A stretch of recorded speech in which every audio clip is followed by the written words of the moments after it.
Hi, I'm Isabella. I walked into Blessed Trinity Methodist with my grandmother's pearl bracelet clutched in one hand and found my Aunt Cordelia telling the entire congregation that I was a disgrace to the Blackwood name, while my fiancé, Admiral Marcus Thorne, sat in his dress whites 3 rows back. That little gold digger thinks she can marry above her station, she sneered, loud enough for the entire sanctuary to hear. Then she slapped me so hard my cheek burned like fire and Marcus stood up slowly, his voice cutting through the stunned silence like steel. Touch my admiral's daughter again. Go ahead. I dare you. Before we jump back in, tell us where you're tuning in from, and if this story touches you, make sure you're subscribed because tomorrow I've saved something extra special for you. Ever been publicly humiliated by family while the person you love most watched it happen? Before we dive into how one slap in a church pew revealed 20 years of lies and changed 3 families forever, tell me, where are you watching from? And who's the person in your life who would stand up for you when everyone else stays silent? The morning started like any other Sunday in Millbrook Harbor, Connecticut. October air carried the salt-sweet smell of the harbor mixed with the dying leaves that crunched under my heels as I walked up the stone steps of Blessed Trinity Methodist. My grandmother's pearl bracelet felt heavier than usual against my wrist, not because of its weight, but because of what it represented. 3 generations of Blackwood women had worn it on their wedding days, and in exactly 6 weeks, I was supposed to be the 4th. I was 28, worked as a marine biologist at the Oceanographic Institute, and had been engaged to Marcus for 8 months. We'd met during a naval research collaboration when his destroyer had docked for a joint environmental study. He was brilliant, kind, and happened to be the youngest admiral in the Pacific Fleet. The kind of man who brought me coffee during late-night lab sessions and never once made me feel like my research was less important than his command duties. But according to my Aunt Cordelia, I was nothing more than a fortune-hunting opportunist who'd somehow tricked a war hero into proposing. I pushed through the heavy oak doors into the sanctuary, nodding to familiar faces, Mrs. Henderson, who ran the church library, young Pastor Williams, who'd only been there 2 years, the Morrison family, who owned the hardware store. Millbrook Harbor was the kind of place where everyone knew everyone else's business, which made what happened next even more devastating. The service hadn't started yet. People milled around, greeting each other, sharing news about grandchildren and garden club meetings. I spotted Marcus immediately. It was impossible to miss him in his navy dress whites, gold braid catching the morning light streaming through the stained glass windows. He was talking to Pastor Williams about the upcoming veterans service, his posture straight but relaxed, the way he always carried himself. Then I saw her. Aunt Cordelia held court near the front pews, surrounded by her usual church ladies. At 62, she commanded attention wherever she went. Perfectly coiffed silver hair, expensive clothes, and the kind of authoritative voice that made people listen whether they wanted to or not.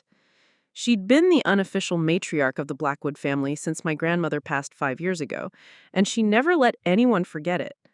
I'd hoped to slip past her, take my usual seat in the middle section, and avoid any drama before the service started. But as I walked down the aisle, her voice rose just loud enough to carry. "Some people don't understand their place in this world," she was saying to Margaret Ashford, the bank president's wife.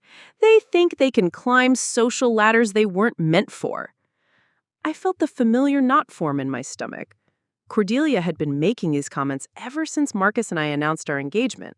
Subtle digs about knowing one's station and marrying appropriately. I'd learned to ignore most of it, but something about today felt different, more pointed, more public. I kept walking, focusing on the altar, trying to project calm. But then she said my name. Take my niece Isabella, for example. Her voice carried clearly now, designed to be heard. Beautiful girl, don't get me wrong, but she's got ideas about herself that simply don't match reality. Several heads turned. I felt heat creep up my neck as conversations paused around me. This was exactly what I'd feared, a public scene in the one place that was supposed to be sacred ground. I stopped walking and turned towards her, forcing a smile. "Good morning, Aunt Cordelia. You look lovely today." She smiled back, but it was the kind of smile a shark might wear. "Isabella, dear, I was just telling Margaret about your upcoming wedding." The pause before wedding was deliberate, loaded with doubt. "Yes, it's going to be beautiful. 6 weeks from today, actually." She tilted her head, studying me like a specimen under a microscope. I've been thinking about that, about whether you really thought this through." The sanctuary had grown quieter. More people were listening now, sensing drama in the air the way animals sense storms coming. I could see Marcus starting to move in our direction, his conversation with Pastor Williams forgotten. "I'm not sure what you mean, Aunt Cordelia." "Oh, I think you do." Her voice was growing louder, more confident. "A girl from our background, marrying into such elevated circles. It's quite ambitious, isn't it?" The word ambitious landed like a slap. Around us, I could hear the whisper of fabric as people shifted to get a better view, the soft intake of breath that meant gossip was being born. "Cordelia," I said quietly, trying to keep my voice steady, "perhaps we could discuss this after the service?" "Discuss what?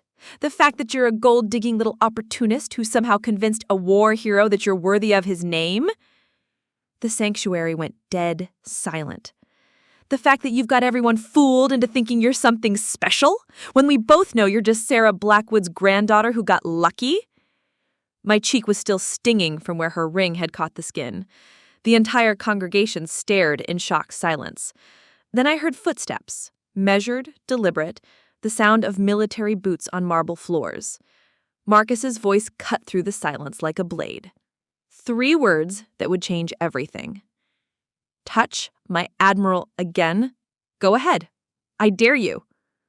The way he said, "my Admiral," with such fierce pride and protection, made something inside me break open. Because in that moment, I realized that someone finally saw me not as Sarah Blackwood's granddaughter or Cordelia's inferior niece, but as Isabella. The woman he'd chosen, the woman he'd fight for. But what happened next would reveal that this wasn't just about family dysfunction or wedding planning drama. It was about 20 years of carefully constructed lies, hidden documents, and a truth that would destroy more than just my relationship with my aunt. It was about discovering that sometimes the people who claim to protect your family's honor are the ones who've been stealing it all along. Preparing and narrating this story took us a lot of time, so if you are enjoying it, subscribe to our channel. It means a lot to us. Now, back to the story. The tension in Blessed Trinity Methodist didn't start that Sunday morning. It had been building for months, ever since I'd brought Marcus home to meet the family last Christmas. I should have seen the warning signs then, the way Cordelia's smile never quite reached her eyes when she shook his hand, how she kept emphasizing my humble beginnings during dinner conversation, the pointed questions about naval salaries and military benefits. But I was too caught up in the magic of being loved by someone like Marcus to notice the storm clouds gathering. Let me paint you the picture of Millbrook Harbor as it was that autumn. Our small Connecticut coastal town had exactly 4,847 residents, most of whom had lived there for generations. The kind of place where your third-grade teachers still remembered when you lost your first tooth, and the local diner served the same meatloaf special every Wednesday for 37 years running. Salt spray from Long Island Sound flavored every conversation, and everyone knew which families had money and which ones just pretended to.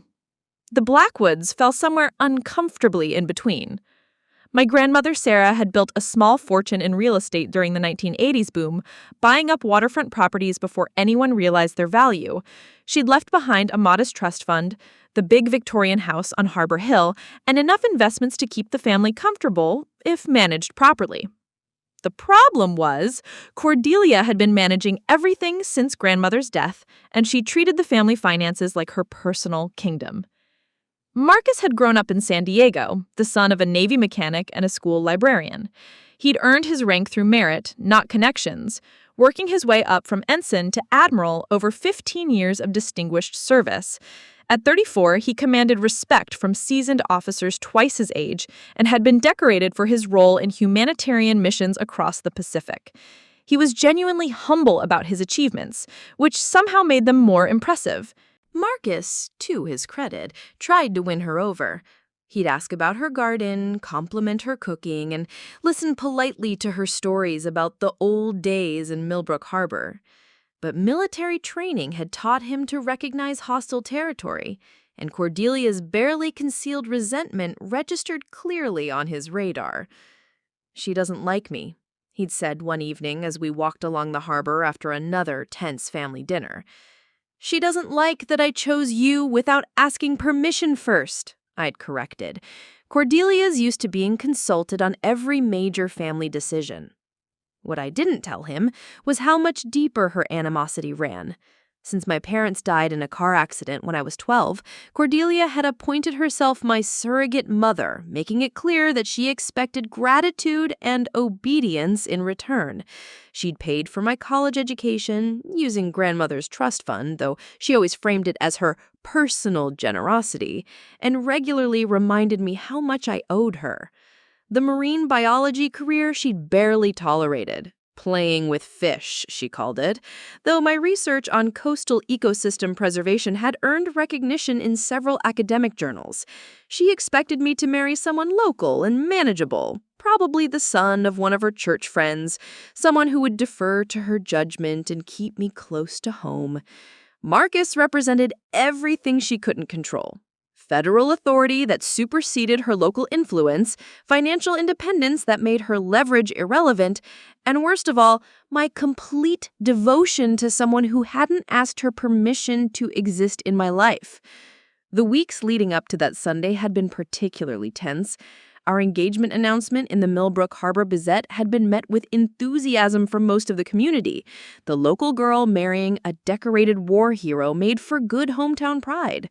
But Cordelia's reaction was ice-cold congratulations, followed by increasingly aggressive suggestions that we were moving too fast and should consider a longer engagement to really get to know each other. She had also started making comments about the wedding budget, questioning whether we were being financially responsible, and hinting that perhaps a smaller, simpler ceremony would be more appropriate for someone in my position.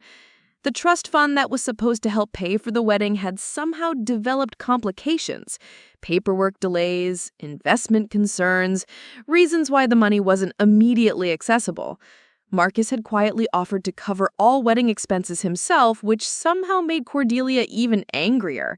She'd started making pointed remarks about men who buy their way into families and women who forget where they come from when they get a taste of the high life. That Sunday morning, I'd worn the pearl bracelet specifically to remind her that I was still part of the Blackwood family legacy, still connected to grandmother's memory. I'd hoped it might soften her attitude, maybe remind her that we were supposed to be on the same side. Instead, it seemed to ignite something fierce and ugly in her. As we stood there in the sanctuary aftermath, Marcus's protective words still echoing off the vaulted ceiling, I caught sight of my reflection in the bronze memorial plaque near the altar. My cheek was already swelling where her ring had caught the skin, a red welt that would darken to purple by evening. But it wasn't the physical pain that made my stomach twist. It was the realization that Cordelia hadn't just lost her temper or let jealousy get the better of her judgment. The calculated nature of her attack, the public setting, the specific words she'd chosen, it all felt too deliberate, too strategic. Like she'd been planning this confrontation and waiting for the right moment to strike. Around us, the congregation remained frozen in shocked silence, uncertain whether to intervene or pretend they hadn't witnessed family drama exploding in their sacred space. Pastor William stood at the altar looking pale and helpless, clearly out of his depth with this kind of crisis. But Marcus wasn't finished. He took 3 measured steps forward, closing the distance between himself and Cordelia, his voice carrying the same authority he used to command naval operations. "Ma'am," he said, and the formal military address somehow sounded more threatening than any curse word. "I think you've said quite enough." That's when I realized this wasn't going to end with apologies and awkward reconciliation. This was war. The sanctuary had become a theater, and everyone knew they were witnessing something that would be talked about for years. Marcus stood 3 feet from Cordelia, his dress whites immaculate, his posture radiating the kind of authority that made seasoned officers snap to attention. But Cordelia wasn't backing down. If anything, his intervention seemed to fuel her rage. "Don't you dare speak to me like that in my own church," she hissed, her voice carrying across the suddenly airless space. "This is my family, my business, and you have no right—" "Your family?" Marcus's voice remained level, but something dangerous flickered in his storm gray eyes. "The family you just publicly humiliated? The family member you just physically assaulted in front of God and everyone?" A collective intake of breath rippled through the congregation. The word assaulted hung heavy in the air, transforming what might have been dismissed as a family spat into something far more serious. I touched my cheek reflexively, feeling the tender swelling where her ring had caught the skin. Pastor Williams finally found his voice, stepping forward with his hands raised in a peacekeeping gesture. "Please, let's all take a breath here. We're in the Lord's house." "The Lord's house where your parishioner just committed battery," Marcus cut him off, his military training evident in how he assessed and cataloged everything happening around him. "Pastor, I need you to call the police, now." The word police sent a shockwave through the sanctuary. Several people gasped audibly. Mrs. Henderson clutched her pearls. The Morrison family exchanged worried glances. Cordelia's face went white, then flushed crimson. "You wouldn't dare. This is family business, private business." "Battery is a criminal offense, ma'am, private or otherwise." Marcus pulled out his phone with deliberate slowness. "But you're right about one thing. This is family business. Isabella's family. And I protect my family." That's when something shifted in Cordelia's expression. The shock and indignation melted away, replaced with something calculating and cold. She straightened her shoulders, smoothed her skirt, and when she spoke again, her voice carried a different quality, theatrical, designed for the audience surrounding us. "Family," she repeated, tasting the word like it was bitter. "Yes, let's talk about family. Let's talk about how my dear niece has been living off my generosity for 16 years, how I paid for her education, her living expenses, her research grants that never amounted to anything profitable." I felt the familiar twist of guilt in my stomach. She was right about the financial support. After my parents died, she had taken over my care, paid my bills, made sure I had everything I needed, but the way she weaponized that generosity, wielding it like a sword whenever I didn't comply with her wishes, had always left me feeling trapped between gratitude and resentment. "Let's talk about how she's forgotten every sacrifice I made for her the moment a man in uniform came along. How she's planning an extravagant wedding with money that isn't even hers, thinking she deserves to live like some kind of princess because she landed herself a sugar daddy in dress blues." The cruelty of it took my breath away. Not just the words themselves, but the public nature of the attack. She was systematically dismantling my reputation in front of our entire community, painting me as an ungrateful gold digger who'd forgotten my place. "Cordelia, stop!" My voice came out smaller than I intended, barely audible over the buzzing in my ears. "Stop what? Telling the truth?" She turned to face the congregation, addressing them like a prosecutor making her closing argument. "Everyone here knows I raised this girl after her parents died. Everyone knows I've supported her through college, graduate school, all those years playing with fish and pretending it was a career. And how does she repay me? By running off with the first rich man who pays attention to her, planning an extravagant wedding with money that isn't even hers, thinking she deserves to live like some kind of princess because she landed herself a sugar daddy in dress blues." The killer tone of her voice sent shivers down my spine. I'd always hated being the center of attention, and whatever I had envisioned from my proposal did not involve a yelling match in front of 200 people in Pastor Williams' sanctuary. Marcus took a step forward, and I saw something in his expression that made my chest tight with both fear and fierce pride. This was the man who'd commanded destroyers in hostile waters, who'd stared down international incidents with steady nerves, Cordelia had just made the tactical error of attacking someone under his protection while he watched. "Ma'am," he said, and his voice carried the full weight of his authority. "You have 30 seconds to apologize to Isabella and leave this building voluntarily, or I will have you arrested for assault and removed by force." Cordelia laughed, a sharp, bitter sound that echoed off the vaulted ceiling. "Arrested? By whose authority? You're not in the Navy anymore, Admiral. This isn't some foreign port where you can throw your weight around. This is Millbrook Harbor, Connecticut, and I've been a pillar of this community since before you knew this place existed." "Actually," Marcus reached into his inner pocket and withdrew a leather credential holder, "I'm a federal law enforcement officer with jurisdictional authority anywhere in the United States. Title 10, Section 801 of the Uniform Code of Military Justice grants me police powers in civilian matters involving military personnel and their families." I stared at him. In 8 months of dating, he'd never mentioned having civilian law enforcement authority. The credential holder glinted gold in the morning light streaming through the stained glass windows. Cordelia's confidence wavered for the first time.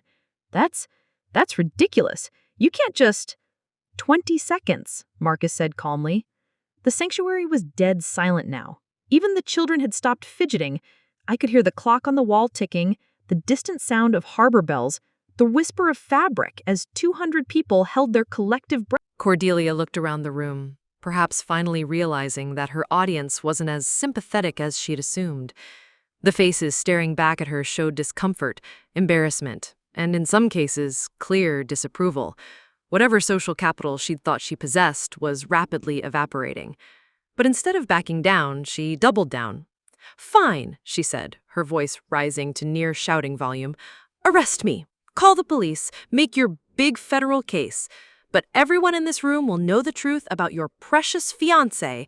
They'll know she's nothing but a parasite who's been living off my family's money for years, and now she's found herself an even bigger meal ticket."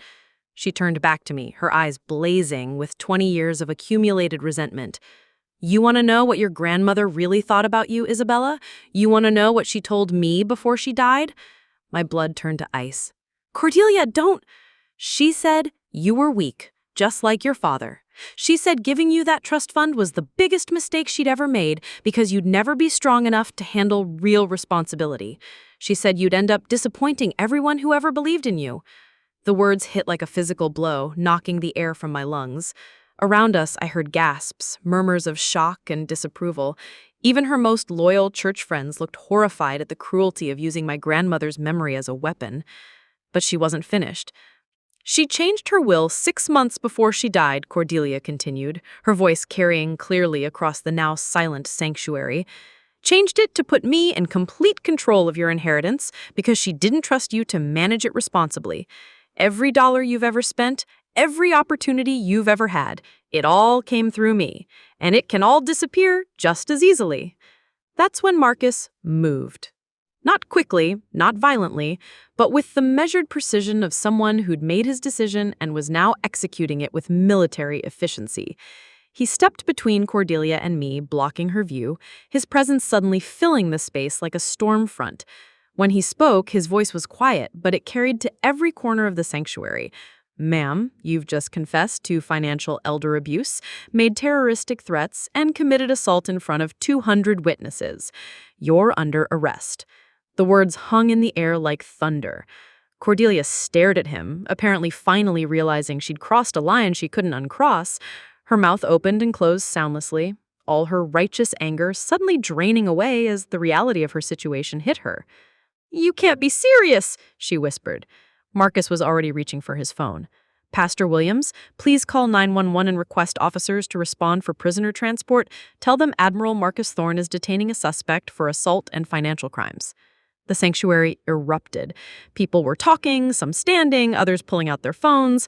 I heard Mrs. Henderson say something about this being the most excitement the church had seen since the Great Organ Controversy of 1987. But through it all, I kept hearing Cordelia's words echoing in my head. She changed her will 6 months before she died. Because if that was true, it meant everything I thought I knew about my family, my inheritance, and my place in the world was built on a lie. And Marcus, with his federal credentials and military authority, had just opened a door that neither of us was prepared for what might come through it. The police arrived in exactly 7 minutes. 2 patrol officers from the Millbrook Harbor Police Department, looking like they'd rather be anywhere else than dealing with a domestic dispute in the middle of Sunday service. Officer Rodriguez, a stocky man with tired eyes, took one look at the scene. Marcus in his dress of whites, Cordelia red-faced and defiant, me with a swollen cheek, and 200 congregation members crammed into pews like they were watching a courtroom drama, and sighed deeply. Admiral Thorne, he approached Marcus with obvious respect. "We got your call. What's the situation here?" Marcus's explanation was crisp, professional, and devastating. Witness statements, physical evidence of assault, Cordelia's own confession to financial manipulation. The officer took notes, occasionally glancing at Cordelia, who had gone silent for the first time since I'd known her. But when they were preparing to escort her out, something unexpected happened. "Wait," Cordelia said, her voice suddenly different, smaller, almost fragile. "Before you take me anywhere, there's something Isabella needs to know, something I should have told her years ago." Marcus stepped closer to me, instinctively protective.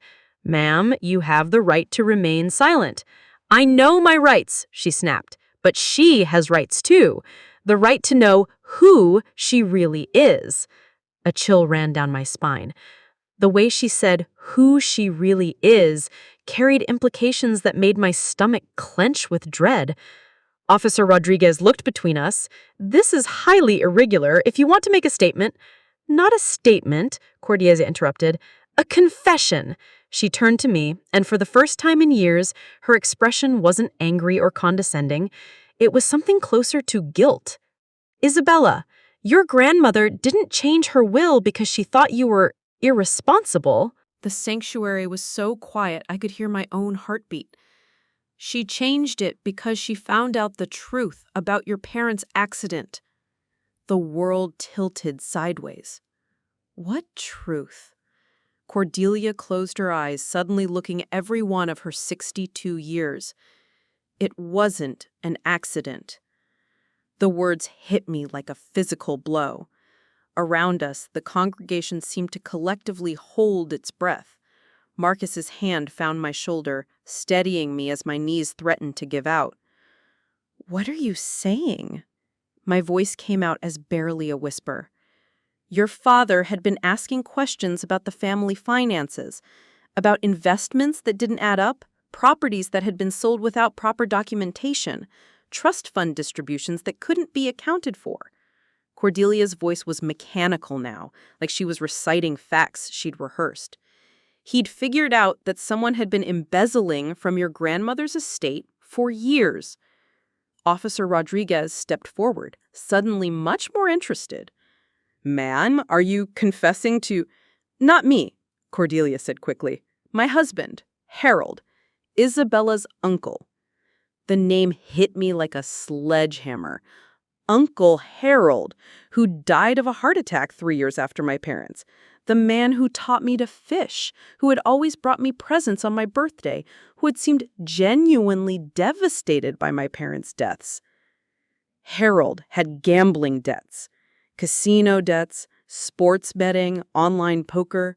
He'd been stealing from the family trust for years to cover his losses, replacing real estate investments with worthless paper, forging signatures on withdrawal forms. Your father figured it out. My legs gave out completely. Marcus caught me, easing me onto the nearest pew as the implications crashed over me like a tidal wave. Your parents were driving to the district attorney's office that night. They had copies of everything. Bank records, forged documents, evidence of Harold's embezzlement scheme. They were going to turn him in. The car accident, the rainy night on Harbor Road, the curve that had claimed dozens of lives over the years. I'd never questioned it, never thought to investigate. My parents simply had died in a tragic accident, leaving me orphaned at 12. The brake lines had been cut, Cordelia whispered, and the sanctuary erupted in gasps and shocked murmurs. Harold confessed to me the night before he died, said he couldn't live with what he'd done, but he couldn't face prison either. The heart attack might have been natural, or... She shrugged helplessly. I'll never know. Officer Rodriguez was writing furiously now, his casual Sunday call transforming into something much more serious.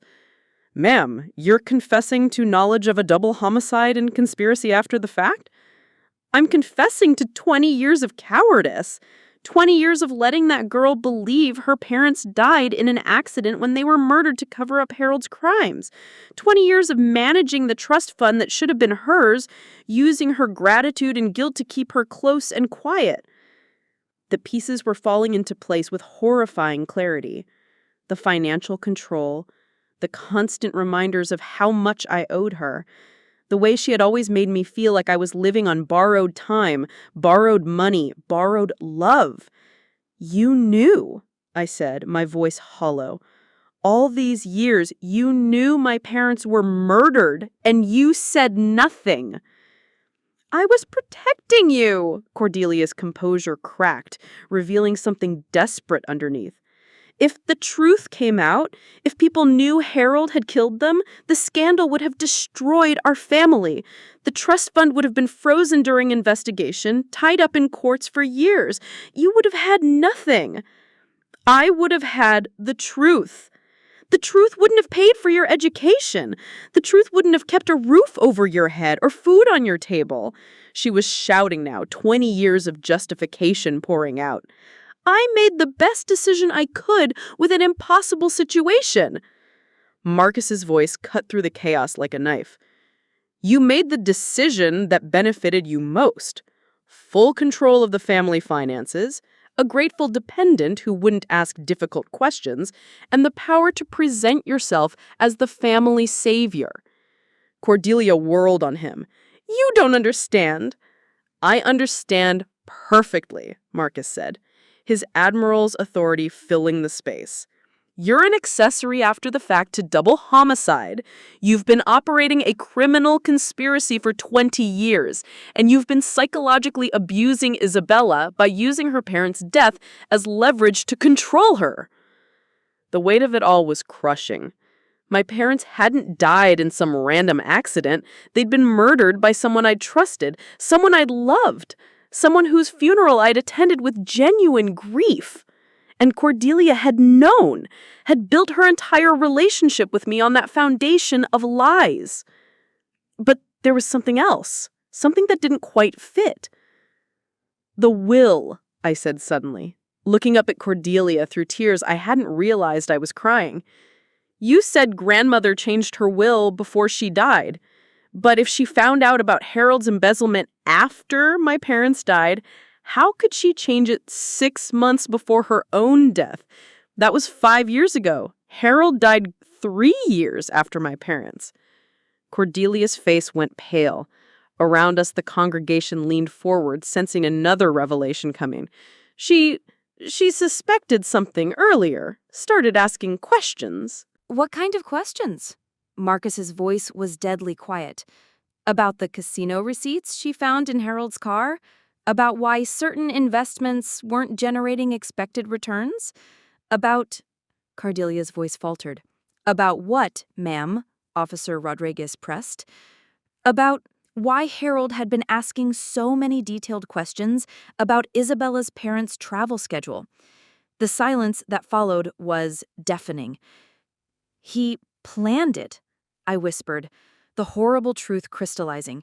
It wasn't a crime of passion or desperation. He researched their habits, knew they'd be driving to the DA's office, knew exactly where and when to sabotage their car. Cordelia nodded miserably. Sarah figured it out about 6 months before she died. She was going to expose everything. Harold's embezzlement, the murders, all of it. But then she had the stroke. Convenient timing, Marcus observed grimly. It was a stroke, Cordelia protested. The doctors confirmed it. Natural causes. After she'd changed her will to put you in complete control of Isabella's inheritance, Marcus continued relentlessly. After she'd become the only other person who knew the truth about what really happened. The implication hung in the air like poison. Around us, I could hear shocked whispers, people pulling out phones to call family members. the sound of a community realizing that one of their own had been living with unimaginable secrets. But I was focused on something else entirely. "The federal credentials," I said suddenly, looking up at Marcus. "You're not just a Navy admiral, are you?" For the first time since this whole nightmare began, Marcus looked uncomfortable. "Isabella, Naval Criminal Investigation Service. That's why you have federal law enforcement authority. That's why you knew exactly how to handle this situation. You're NCIS." He nodded slowly. "I've been investigating financial crimes with military connections, following paper trails that led to interesting discoveries about certain families in coastal Connecticut." The world spun around me. "You've been investigating my family?" "I've been investigating a pattern of financial irregularities that suggested organized criminal activity spanning multiple decades." His voice was gentle but professional. What I didn't expect was to fall in love with the key witness. Everything I thought I knew about my life, my family, my relationship, all of it was built on lies, secrets, and crimes that stretched back 20 years. And the man I was supposed to marry in 6 weeks had been investigating us the entire time. As Officer Rodriguez began reading Cordelia her rights, I sat in that church pew surrounded by the rubble of everything I believed about my world, wondering if anything in my life had ever been real. The Millbrook Harbor Police Department had never seen anything like it.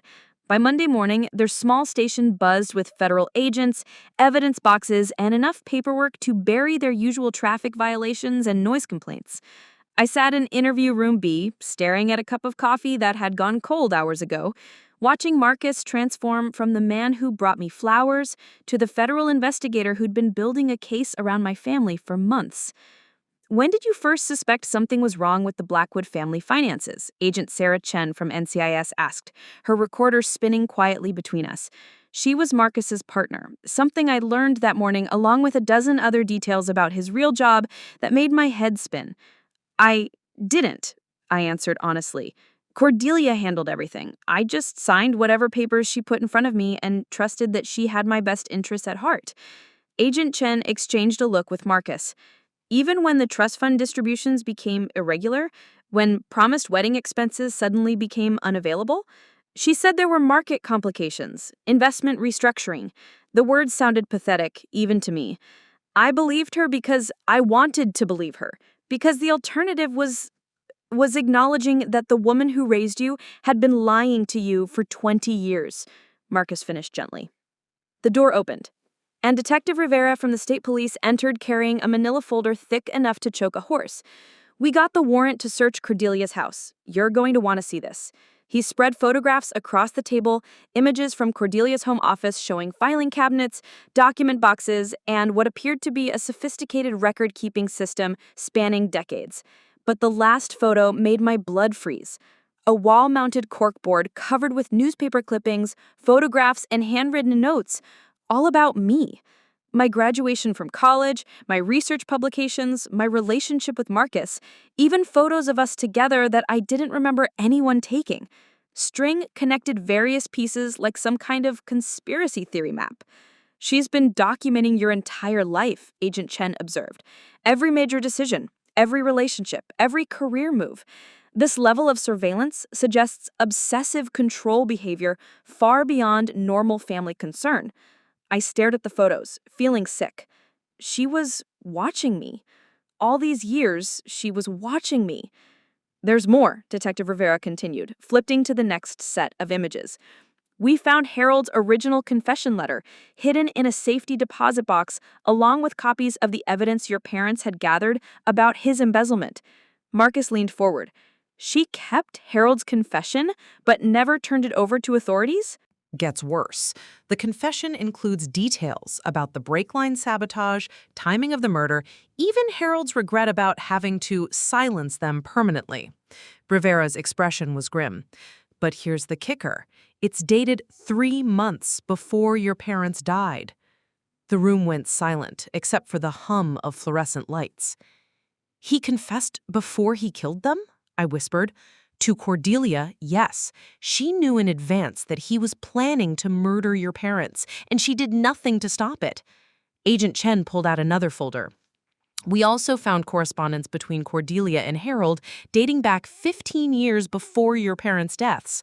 She wasn't just covering up his gambling debts. She was helping him embezzle from the trust fund. The evidence kept coming like an avalanche.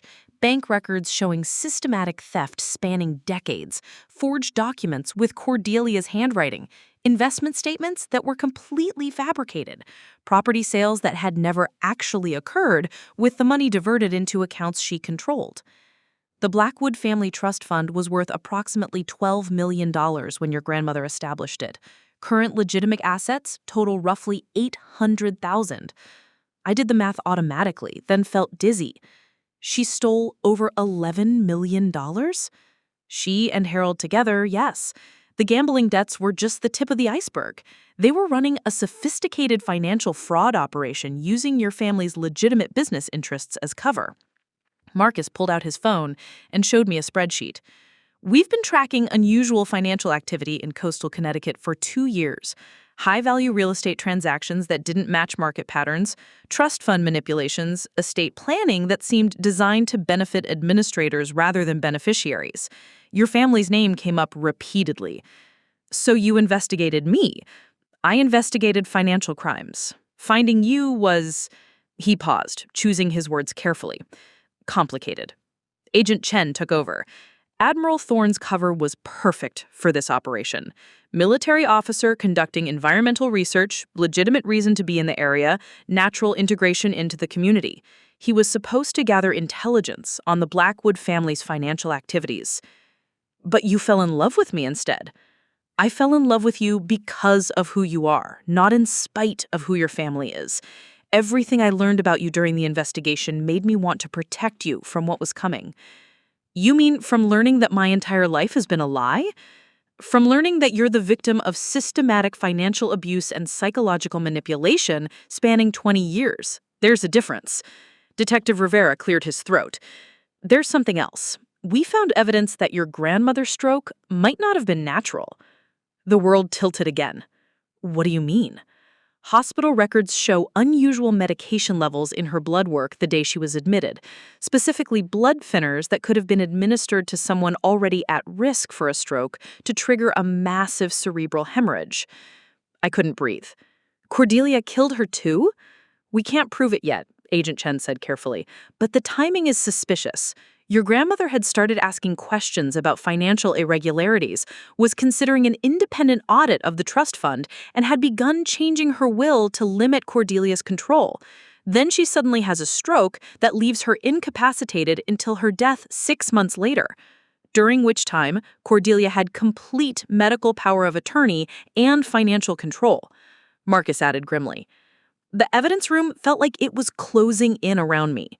My parents murdered, my grandmother possibly poisoned, my uncle confessing to crimes before committing more, my aunt orchestrating a 20-year conspiracy that had shaped every aspect of my existence. How many people did she kill? I asked, my voice barely audible. We don't know yet, Detective Rivera admitted, but we're reopening investigations into several suspicious deaths in your extended family over the past 2 decades. Your grandmother's sister Martha, who died in a house fire 3 months after questioning some property transfers. Your cousin David, who died in a boating accident after discovering discrepancies in estate planning documents. Agent Chen slid another photograph across the table. We also found this in Cordelia's files. It was a copy of a life insurance policy on me, taken out 8 months ago, right around the time Marcus and I started dating. Cordelia was listed as the beneficiary, with a payout of $2 million in case of accidental death. She was planning to kill me too, I whispered. The timeline suggests she became desperate when you got engaged. Your marriage would have ended her control over you and potentially exposed her financial crimes. The insurance policy, combined with her increasingly aggressive behavior, indicates she was preparing for a permanent solution. I thought about the past few weeks, the wedding planning obstacles, the mysterious trust fund complications, the increasing hostility that had culminated in yesterday's public confrontation. Had she been planning my death even as she pretended to be concerned about my marriage choices? The church scene yesterday, that wasn't just family drama, was it? Agent Chen shook her head. We believe it was designed to establish a pattern of mental instability. Public breakdown, family conflict, stress over wedding planning. Classic setup for what would later be ruled an unfortunate suicide. The casual way she said suicide made my stomach lurch. Cordelia had been planning to murder me and make it look like I'd killed myself over family pressure and wedding stress. There's one more thing, Detective Rivera said, pulling out a final folder. We found draft obituaries on her computer. For you. Written last week. I couldn't process anymore. The woman who'd raised me, who'd been my guardian and protector, who'd shaped every major decision in my adult life, she'd been planning my death while writing my obituary. Marcus reached across the table and took my hand. Isabella, I need you to know that none of this changes how I feel about you. My investigation brought me to your family, but my feelings for you are completely separate from any of this. How can they be? I pulled my hand away. You knew all of this before you proposed to me. You knew I was the victim of crimes when you asked me to marry you. How do I know what's real and what's just part of your investigation?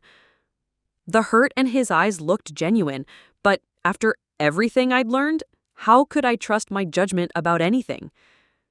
Because, he said quietly, I was ordered to maintain professional distance and gather intelligence. I was specifically instructed not to get emotionally involved with any potential witnesses or victims. Falling in love with you wasn't part of the mission. It was the complication that almost ended my career. Agent Chen nodded. Admiral Thorne requested reassignment from this case 4 months ago. When his superiors refused, he filed a formal conflict of interest complaint. His emotional involvement with you has been thoroughly documented and investigated. Which means, Marcus continued, that everything between us happened despite my professional obligations, not because of them. If anything, loving you made this investigation exponentially more difficult. I looked around the room at the evidence of my family's crimes, the photographs of Cordelia's obsessive surveillance, the documentation of systematic murder and fraud spanning decades. Everything I thought I knew about my life was a carefully constructed lie designed to keep me compliant and controllable. But Marcus was right about one thing. I was the victim here, not the perpetrator. And if I was going to survive the complete destruction of my world, I needed to start building something new from whatever pieces of truth remained. What happens now? I asked. Agent Chen gathered her files. Now we build a federal case against Cordelia Blackwood for conspiracy, murder, fraud, and racketeering. And we figure out how many other families in coastal Connecticut have been victims of similar schemes. The investigation was just beginning. The basement of Cordelia's Victorian house smelled like damp earth and old secrets. 3 days after her arrest, the federal search warrant uncovered a hidden room behind the wine cellar that changed everything we thought we knew about the scope of her crimes. I stood at the entrance wearing latex gloves and a visitor's badge, watching Agent Chen photograph filing cabinets that stretched from floor to ceiling. 37 families, she said, pulling out folder after folder labeled with surnames I recognized from around Millbrook Harbor. She wasn't just stealing from your trust fund, Isabella. She was running a sophisticated estate planning scam that targeted wealthy families along the entire Connecticut coastline. The files were meticulously organized. Each family had their own section containing property assessments, financial statements, copies of wills and trust documents, and what appeared to be detailed surveillance reports on family members. Some folders were thick enough to require rubber bands. Others contained just a few sheets of paper with handwritten notes like insufficient assets or too many heirs. Marcus stood beside a computer workstation that looked more like mission control than a home office. Multiple monitors displayed spreadsheets tracking asset movements across dozens of bank accounts. A wall-mounted calendar showed color-coded entries spanning the past 15 years. Red for acquisitions, blue for transfers, and ominously black for what appeared to be death dates. He was harvesting families, he said, his voice carrying the kind of disgust reserved for particularly heinous crimes. Identifying vulnerable targets, infiltrating their financial planning, and then systematically stripping their assets over time. Agent Chen pulled out a thick folder labeled Methodology and spread its contents across a folding table. The documents revealed a chilling playbook for financial predation, step-by-step instructions for gaining the trust of elderly clients, recommended approaches for isolating family members from financial decisions, and template documents for gradually transferring control to herself or her associates. "Look at this," she said, pointing to a handwritten chart. She categorized potential victims by type. Lonely widowers, approach through church or social functions, offer companionship and financial guidance. Fractured families, exploit existing tensions between siblings or generations. Medical vulnerabilities, target people with diagnoses that affect cognitive function. I found myself in the orphaned dependents category, along with 7 other people who'd lost parents young and been taken under Cordelia's wing. All of them are now adults whose trust funds have been completely drained, leaving them financially dependent on the woman who had supposedly been protecting them. Sarah Whitmore, I read from one file. Parents died in a house fire when she was 14. Cordelia became her guardian. Current trust fund balance? 0. Current debt to Cordelia? $347,000 for care expenses. James Patterson, Marcus read from another. Parents died in a sailing accident when he was 16. Cordelia managed his inheritance. Current assets? None. Living in a trailer park in New Haven. Believes he owes Cordelia money for his education. 8 young people who thought they were being helped by a generous family friend. 8 trust funds that had been systematically emptied over decades. 8 lives built on the same foundation of lies that had shaped mine. But the orphans were just one category. Agent Chen opened the medical vulnerabilities section, and my blood ran cold. Eleanor Hastings, 83, early-stage dementia. Cordelia became her financial advisor in 2019. Assets transferred, $2.3 million. Status, deceased. Apparent suicide, 2021. Robert Chen, no relation, Agent Chen noted grimly, 79, diagnosed with Parkinson's. Cordelia gained power of attorney in 2020. Assets transferred, $1.8 million. Status, deceased. Accidental fall downstairs, 2022. The pattern was unmistakable. Vulnerable elderly clients, systematic asset stripping, then conveniently timed deaths that closed the books on their accounts permanently. How many people did she kill? I asked, though I wasn't sure I wanted to know the answer. Agent Chen flipped through the death records. We're investigating 19 suspicious deaths over the past decade. All clients who had transferred significant assets to Cordelia's control all died within months of questioning their financial arrangements. Marcus pulled out a folder labeled Insurance Protocols that made my stomach turn. It contained template life insurance applications, forged medical records, and correspondence with insurance adjusters about claim procedures. Cordelia hadn't just been stealing from the living, she'd been profiting from the dead. The life insurance policy on you wasn't a one-off, he explained. She took out policies on dozens of her clients, always listing herself as beneficiary with some plausible explanation. Guardian for orphans, financial advisor for elderly clients, distant relative for isolated individuals. I found my own file in the Active Acquisitions section.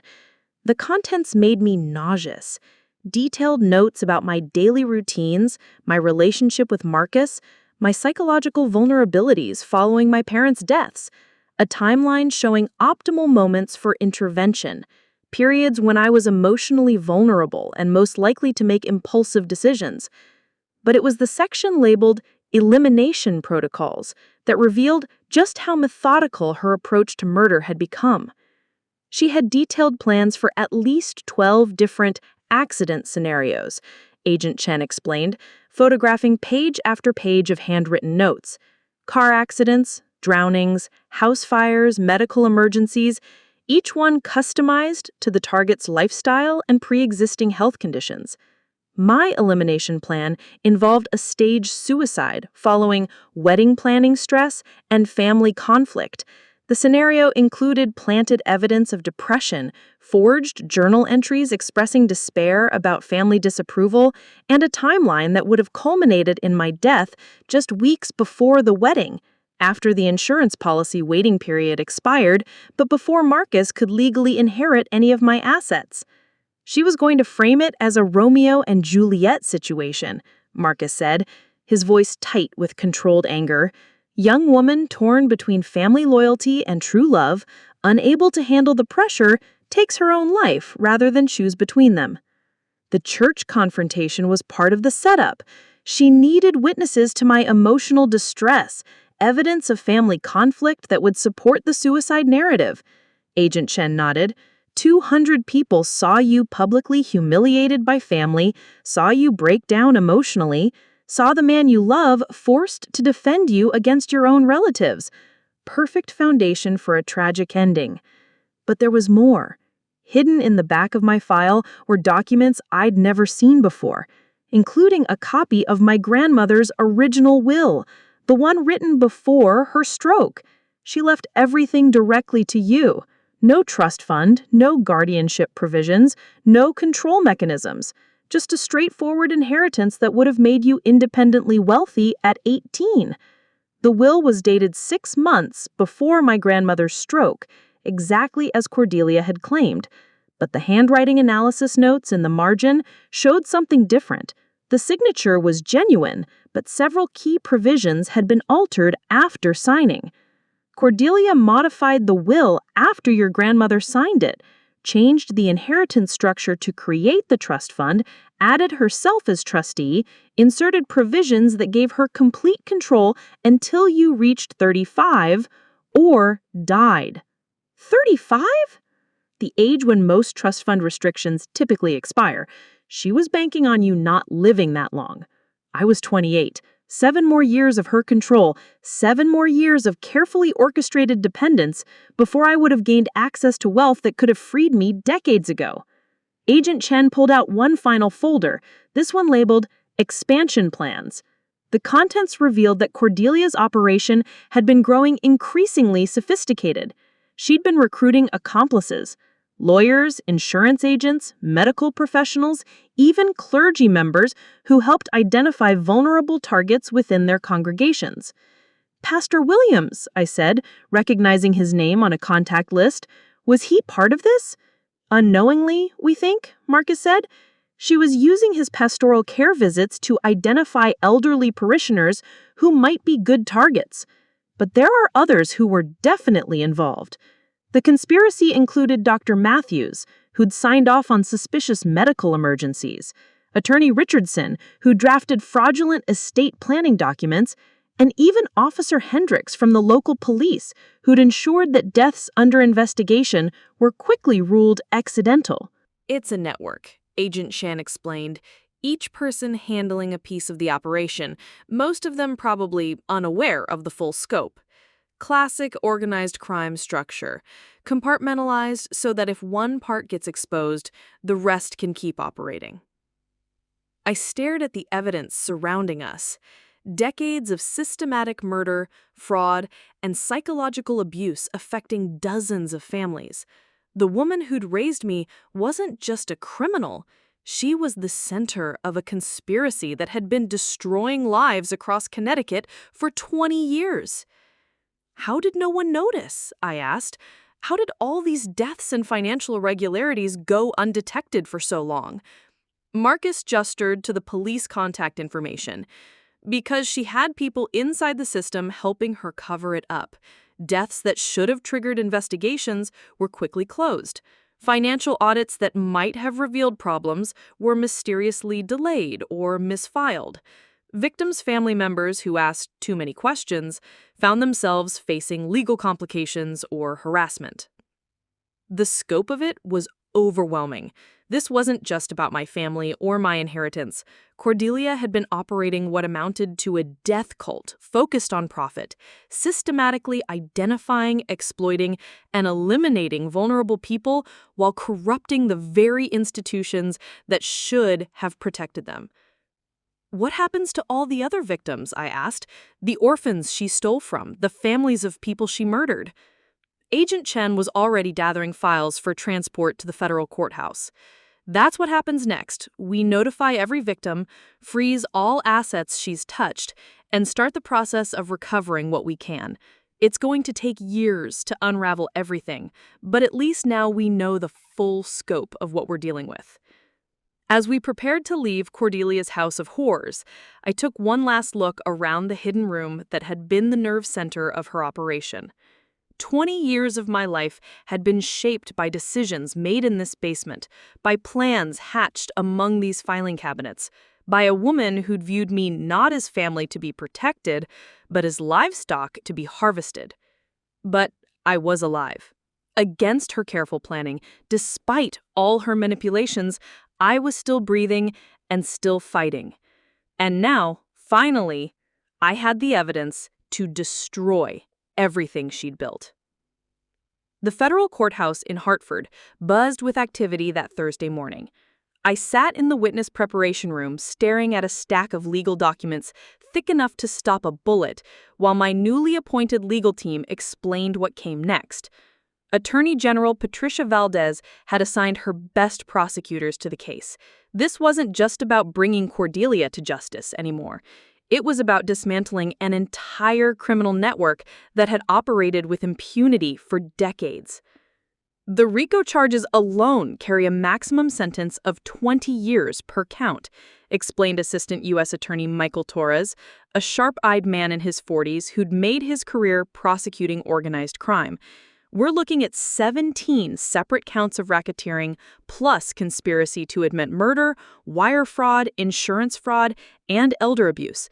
If convicted on all charges, Cordelia could face multiple life sentences. Beside him, Agent Chen spread out a map of Connecticut marked with red pins representing crime scenes and blue pins showing Cordelia's network of accomplices. But taking down Cordelia is just the beginning. We need your help to build cases against the entire operation. That's when Marcus arrived with news that changed everything. The DNA results came back from your grandmother's exhumation, he said, closing the door behind him. Forensics found traces of warfarin in her preserved tissue samples, enough to trigger a massive stroke in someone her age. The confirmation hit me like a physical blow. She definitely poisoned her. The levels were consistent with daily dosing over several weeks, Agent Chen added. Your grandmother didn't have a natural stroke. She was slowly murdered while everyone thought she was just declining with age. U.S. Attorney Torres leaned forward. This gives us premeditated murder charges to add to the racketeering case. But more importantly, it establishes a pattern that supports our theory about the other suspicious deaths. I thought about my grandmother's final months. The confusion, the weakness, the way Cordelia had been so attentive, visiting every day, helping with medications. Everyone had praised her devotion to family. In reality, she'd been administering poison while wearing the mask of a caring niece. There's something else, Marcus continued. We got surveillance footage from the marina where your parents' car was found after the accident. It shows Harold's vehicle in the area 2 hours before they were scheduled to drive to the district attorney's office. Agent Chen pulled out enhanced photographs from the marina security cameras. The images were grainy, but clear enough to show Harold's distinctive pickup truck parked near the boat launch and a figure matching his build walking toward the area where my parents had left their car. He didn't just cut the brake lines randomly, she explained. He knew exactly where they'd parked, knew their schedule, knew the route they'd take to the DA's office. This was surveillance and planning, not a crime of opportunity. The weight of premeditation made my parents' murder even more horrific. Harold hadn't acted in desperation or panic. He'd methodically researched their habits and planned their deaths like a military operation. We need you to help us understand the family dynamics, Torres explained. The relationships, the financial arrangements, the way Cordelia maintained control over multiple victims simultaneously. Your insider knowledge is crucial to proving how the conspiracy operated. But before I could commit to helping with the prosecution, I needed answers to questions that had been eating at me since the investigation began. How much of my relationship with Marcus was real? I asked, looking directly at him. How much was investigation strategy? Marcus exchanged glances with Agent Chen before answering. The initial approach was part of the investigation, he admitted, but everything after our third date was purely personal. That's when I requested reassignment from the case. What happened on our third date that changed things? He smiled for the first time in days. You told me about the recurring nightmare you'd been having since your parents died. The one where you're trying to save them, but you can't reach the car in time. You trusted me with something that personal when you barely knew me. That's when I realized I wasn't just investigating your family anymore. I was falling in love with you. Agent Chen pulled out a thick file. The conflict of interest documentation supports his statement. Admiral Thorne filed formal complaints requesting reassignment starting 3 months into the investigation. His superiors denied the request because his access to you was too valuable to the case. So they ordered you to keep dating me? They ordered me to maintain my cover and continue gathering intelligence, Marcus corrected. I chose to do that by protecting you instead of exploiting you. Every piece of evidence we gathered came from sources other than our personal relationship. Torres spread out a timeline showing the investigation's progression. The breakthrough evidence came from financial records, surveillance of Cordelia's activities, and cooperation from other victims. Your personal information was never used to build the case. The distinction mattered. Marcus hadn't been pumping me for information during intimate conversations or using my trust to gather evidence. He'd been trying to solve crimes that affected me while keeping me safe from a woman who was planning to kill me. What happens if I refuse to cooperate with the prosecution? I asked. Cordelia still faces multiple life sentences based on the evidence we already have. But without your testimony about the psychological manipulation and financial control, some of the conspiracy charges might be harder to prove. Other victims might not get justice. Agent Chan opened a folder containing victim impact statements from the other families affected by Cordelia's crimes. Sarah Whitmore wants to testify about how Cordelia isolated her from other family members and convinced her that living in poverty was her own fault. James Patterson discovered last week that the trailer park he's been living in is actually owned by one of Cordelia's shell companies. She's been charging him rent to live on property she bought with his stolen inheritance.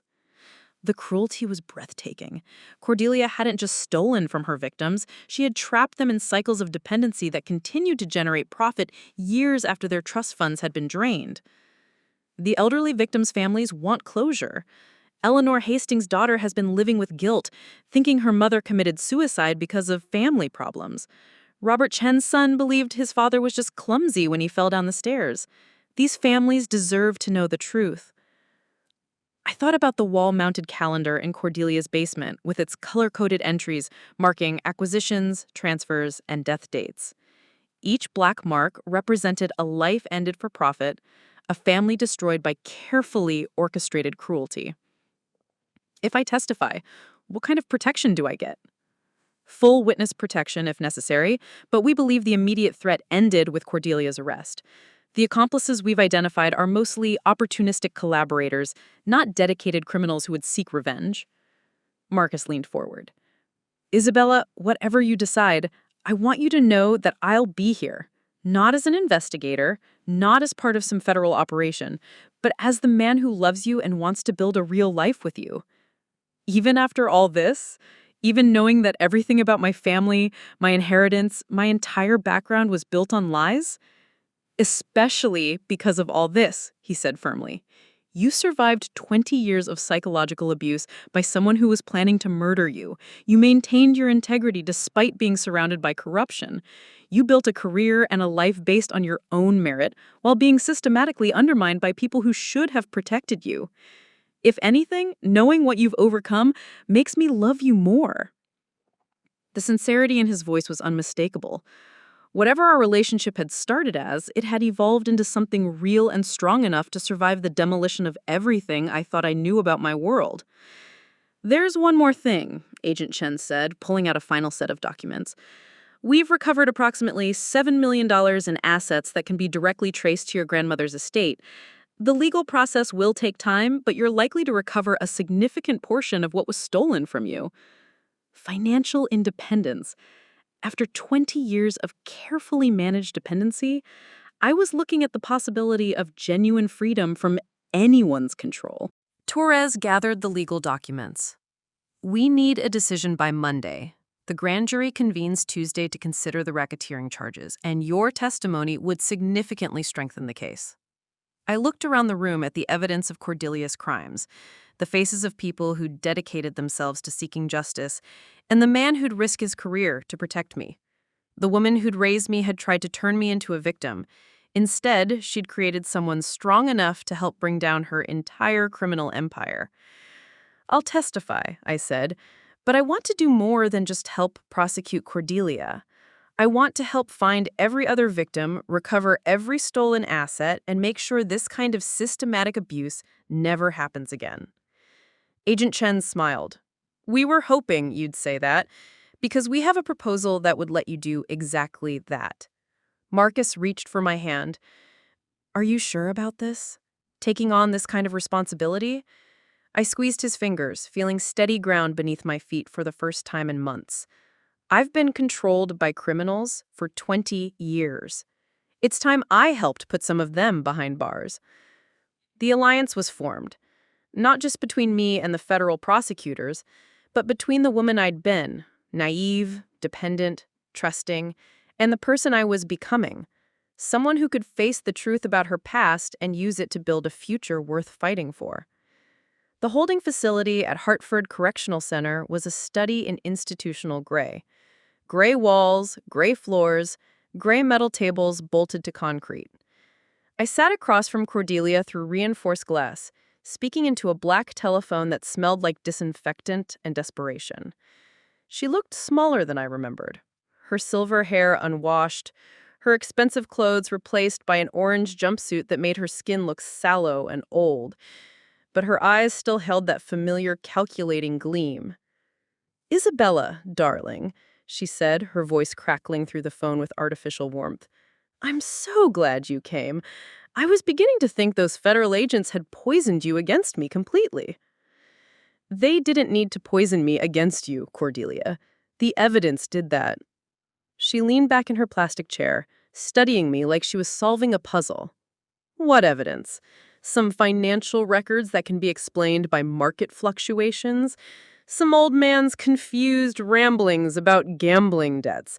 They're building a house of cards, Isabella, and when it falls down, you'll be left with nothing. The casual dismissal of her crimes was breathtaking. Even facing multiple life sentences, she was still trying to manipulate the conversation, still trying to make me doubt my own perceptions. I've seen Harold's confession letter, the one where he details how you helped plan my parents' murder. For the first time, her composure cracked. A flash of something, fear, anger, surprise, flickered across her face before the mask slipped back into place. Harold was a disturbed man with serious mental health issues. His gambling addiction made him paranoid, delusional. You can't possibly believe anything he wrote in some suicide note. It wasn't a suicide note. It was a detailed confession written 3 months before he killed my parents. A confession that explains how you knew exactly when they'd be driving to the district attorney's office, how you provided them with their schedule, how you helped him plan the brake line sabotage. Cordelia's jaw tightened. You're being manipulated by people who want to use you to build their careers. That admiral of yours, those federal prosecutors, they don't care about you, Isabella. They're using your grief and your naivety to manufacture a case. Actually, they care enough to show me your elimination protocols, the detailed plans you made for murdering me and making it look like suicide. Should I recite them back to you, or would you prefer to keep pretending they don't exist? The temperature in the room seemed to drop 10 degrees. Cordelia sat perfectly still, but I could see her mind working, calculating, trying to figure out how much I actually knew. The wedding stress narrative was particularly creative. Public breakdown at church, family conflict, overwhelming pressure from competing loyalties. Very psychological, very believable. How long did it take you to plan the perfect suicide for someone who wasn't actually suicidal? You don't understand the complexities of family financial management. Sometimes difficult decisions have to be made to protect assets, to preserve family legacy. Whose family legacy? The Hastings family? The Chen family? The 37 other families you systematically robbed over 2 decades? Or just the Blackwood legacy, which you've been stripping for parts since before I was born? She leaned forward, pressing her face closer to the glass. Everything I did was to protect you, to give you stability, security, a future. Without my management, your grandmother's money would have been lost to bad investments, taxes, inflation. I preserved it. I grew it. You stole it. $11 million, Cordelia.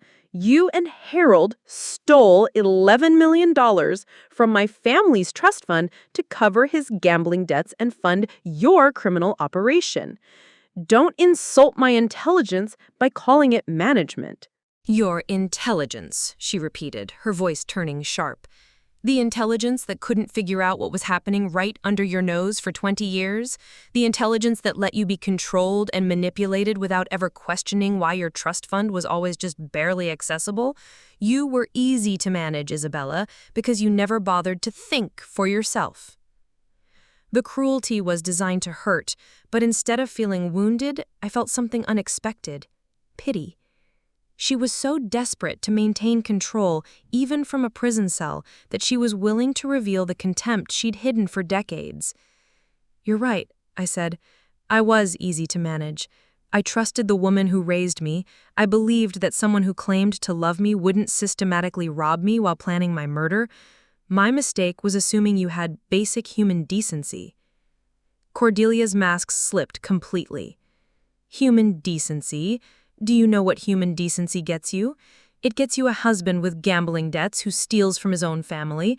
It gets you a brother-in-law who stumbles onto your secrets and threatens to destroy everything you've built. It gets you a naive little girl who grows up thinking she deserves handouts in inheritance without earning anything. So you killed them. I protected what was mine." The words exploded out of her with 20 years of suppressed rage. Your grandmother built that fortune, and your parents were going to let it be destroyed by legal fees and investigations. Harold's mistakes were going to cost everyone everything. I made the hard choices that preserved the family assets. You made the choices that benefited you. Every death, every theft, every lie, it all served your interests. My interests were the family's interests. I was the only one with the vision and the strength to do what needed to be done. The grandiose delusion was fully exposed now. In her mind, she wasn't a criminal, she was a protector, a visionary, a misunderstood savior who'd made difficult sacrifices for the greater good. The rationalization was so complete that she might actually believe it herself. What about the other families? Eleanor Hastings, Robert Chen, the 18 people you murdered for their insurance payouts. Were their deaths also necessary sacrifices for the greater good? They were old, sick, alone. I gave them companionship in their final years, helped them feel valued and important. Their deaths were peaceful, dignified. Their deaths were murder. Their deaths were mercy. Cordelia slammed her hand against the glass, her voice rising to a shout. "Do you know what it's like to watch someone waste away in a nursing home, forgotten by their families, bankrupted by medical expenses? I provided comfort, purpose, meaning in their final months. And yes, their assets went to someone who could use them productively instead of being frittered away on futile medical interventions." The complete absence of empathy was chilling. She'd murdered nearly 20 people and convinced herself she was performing acts of kindness. And the orphans? Sarah Whitmore, James Patterson, the others, were you providing mercy to them too when you stole their inheritance and left them living in poverty? I provided them with structure, guidance, purpose. Without my intervention, they would have been spoiled by unearned wealth, made weak by luxury they hadn't worked for. I taught them self-reliance. You taught them dependency. You stole their inheritance and then charged them rent to live in trailers on property you bought with their money. Cordelia's expression shifted again, cycling through anger, calculation, and something that might have been genuine confusion. They needed to understand the value of money, the importance of earning their place in the world. I was preparing them for adult responsibilities. The delusion was so complete, so elaborately constructed, that she'd created an entire mythology around her crimes. Every theft was financial education. Every murder was mercy. Every manipulation was protection. "What about me?" I asked. Was planning my suicide also preparation for adult responsibilities? For a long moment, she didn't answer. When she finally spoke, her voice was quiet, almost contemplative. "You were becoming ungrateful, demanding. You thought marrying that admiral entitled you to independence, to making decisions without consulting me. You were going to destroy everything I'd built, just like your parents tried to do. So you decided to kill me. I decided to preserve the family legacy before you could squander it on romantic foolishness." The casual way she discussed planning my death was more horrifying than her anger. This wasn't passionate hatred, it was cold, calculated business decision-making. The insurance policy would have provided for your funeral expenses and left enough to establish a memorial fund in your name. You would have been remembered as a tragic young woman who died for love, rather than living long enough to make mistakes that would tarnish your reputation. I stared at her through the reinforced glass, trying to reconcile this woman with the person who'd raised me, who'd attended my school plays and graduation ceremonies, who taught me to drive and helped me apply to college. How long have she been planning my death while pretending to care about my future? "When did you decide to kill me?" I asked. "When you brought him home for Christmas," she answered without hesitation. "When I realized you were serious about marrying someone who wouldn't defer to family authority, someone who might ask uncomfortable questions about trust fund management." "You started planning my murder 8 months ago?" "I started planning for all contingencies 8 months ago. Your death was only necessary if you couldn't be managed through other means." The phone felt heavy in my hand. This woman had been my guardian, my protector, my surrogate mother. She'd shaped every major decision in my adult life while simultaneously planning to end that life if I became inconvenient. "The federal prosecutors want to offer you a deal," I lied, testing her reaction. "Life in prison without parole in exchange for full cooperation with their investigation of the other accomplices." Her eyes sharpened immediately. What kind of cooperation? Names, methods, financial records, everything about how the network operated. She was quiet for several minutes, thinking. When she finally spoke, her voice carried the same calculating tone she'd used when discussing my elimination protocols. "The network was more extensive than they realize," she said slowly. "Contacts in other states, international banking relationships, clients they haven't identified yet. Full cooperation would require immunity, not just life in prison." "So there are other victims?" "There are always other victims, Isabella. The question is whether you want justice for the ones you know about, or whether you want to help me negotiate a better deal by exposing the ones you don't." Even facing multiple life sentences, she was still trying to leverage information for personal advantage, still trying to maintain control through the strategic release of secrets. I hung up the phone and stood to leave. "Isabella!" she called through the glass, her voice muffled but urgent. "You need me! Without my protection, you're just another naive girl with too much money and no idea how the world really works." I turned back to look at her one final time. The woman who'd raised me, who'd claimed to love me, who'd spent decades planning my destruction while wearing the mask of a devoted aunt. "No," I said, though I wasn't sure she could hear me through the glass. "I really don't." As I walked away, I could hear her shouting something about family loyalty and unfinished business. But her voice was already fading, becoming just another institutional noise in a building full of people who'd made choices that separated them from the world. The confrontation was over. Now came the hard part, building something real from whatever pieces of truth remained. The week before the trial began, Marcus and I drove to the old Blackwood family cemetery on the outskirts of Millbrook Harbor. My parents' headstone sat beneath a massive oak tree, the marble worn smooth by 2 decades of Connecticut weather. Someone had left fresh flowers, white lilies, that I didn't recognize and hadn't placed there myself. Agent Chen's team has been coming here, Marcus explained, following my gaze to the flowers. Part of their investigation process, they wanted to pay respects to the victims whose voices they're trying to restore. I knelt beside the graves, running my fingers over the engraved dates. October 15th, 1995. The night that had shaped everything that came after. The night that Cordelia had built her empire on. I used to come here and apologize to them, I said, my voice barely audible above the wind through the oak leaves. For not being the daughter they'd wanted, for not achieving more with the opportunities Cordelia gave me, for being ungrateful about their sacrifice. Marcus crouched beside me.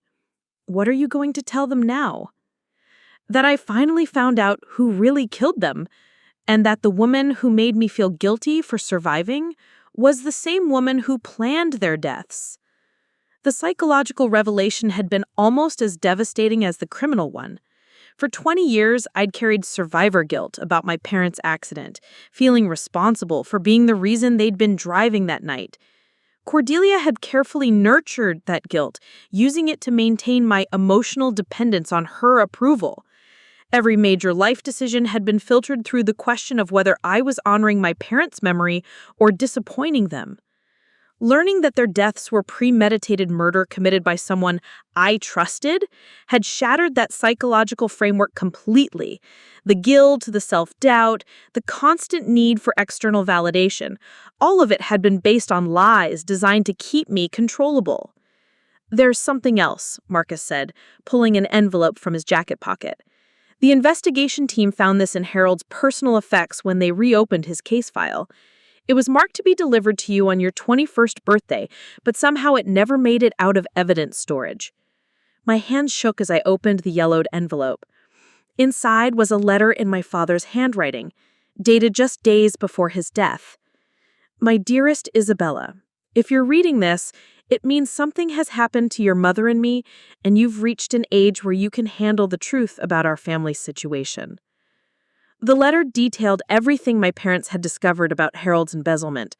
Bank records that didn't match reported assets, forged signatures on withdrawal forms, property sales that had never actually occurred. But more than that, it contained evidence of Cordelia's involvement that predated Harold's gambling problems by several years. We've discovered that Cordelia has been systematically stealing from your grandmother's estate since 1988. The gambling debts were just Harold's way of covering up thefts that Cordelia had been orchestrating for nearly a decade.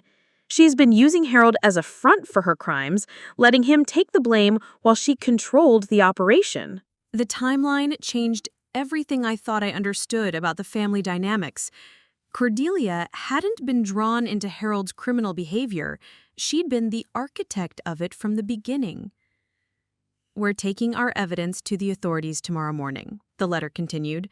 By the time you read this, justice should have been served, and the family assets should be secure for your future. We love you more than words can express, and we want you to know that everything we've done has been to ensure you inherit the security and freedom your grandmother intended for you. At the bottom of the letter, my mother had added a postscript in her elegant script. Isabella, you are stronger and more capable than you know. Don't let anyone convince you that you need their protection more than you need your independence. Trust your own judgment. Follow your own heart. And remember that you come from a line of strong women who built their own destinies. The irony was crushing. My parents had died trying to secure my independence, and their deaths had been used to justify 20 years of dependence. The freedom they'd sacrificed their lives for had been stolen by the very person who claimed to be protecting their legacy. The prosecutors want to enter this as evidence, Marcus said gently, but they need your permission since it's addressed to you personally. I folded the letter carefully and placed it back in the envelope. They can use it. My parents deserve to have their voices heard in court. We drove back to Hartford in comfortable silence, the Connecticut countryside rolling past like scenes from a life I was finally leaving behind. The federal courthouse loomed ahead of us, representing not just justice for past crimes, but the foundation for whatever came next. The witness preparation session that afternoon was unlike anything I'd experienced.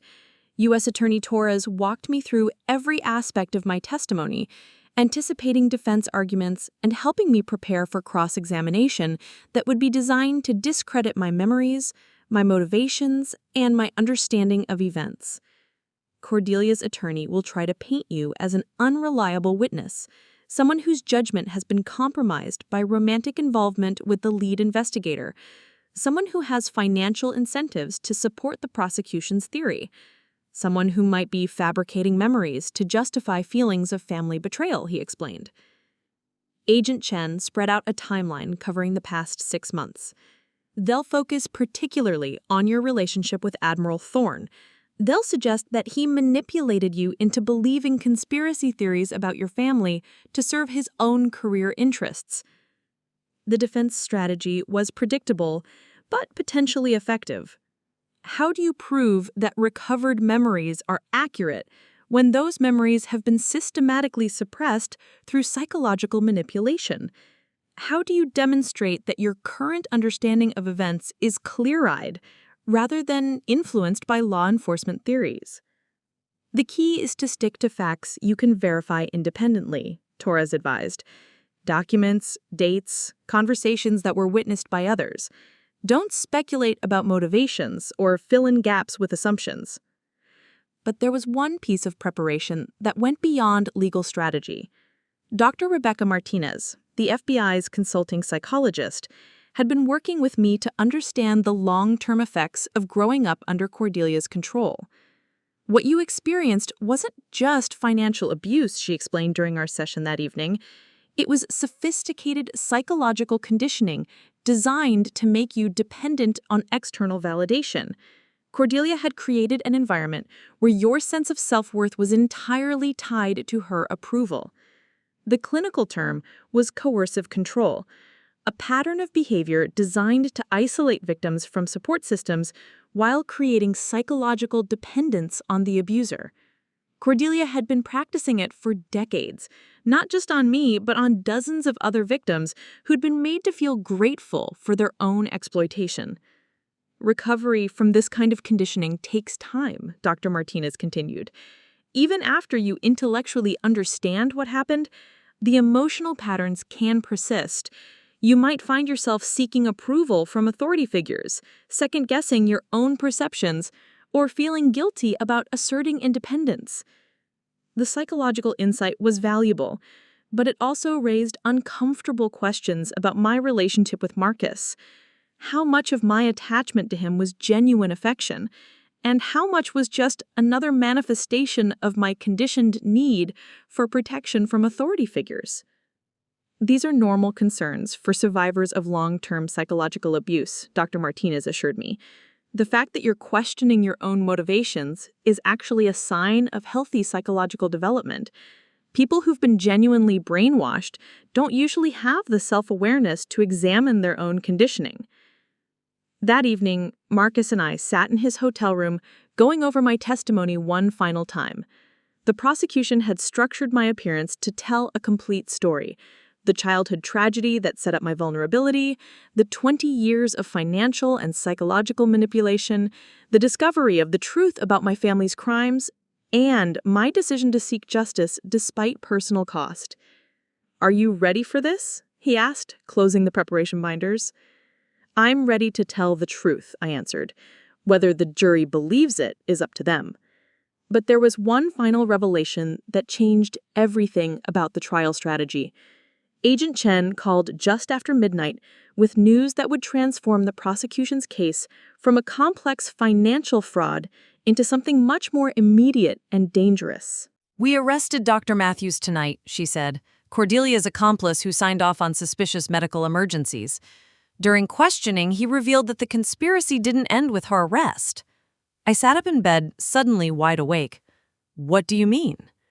"There are other operators using Cordelia's methods in different regions.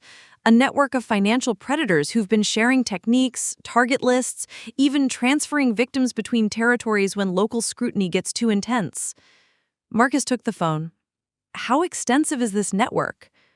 "We don't know yet, but Dr. Matthews estimates there could be similar operations in at least 6 other states.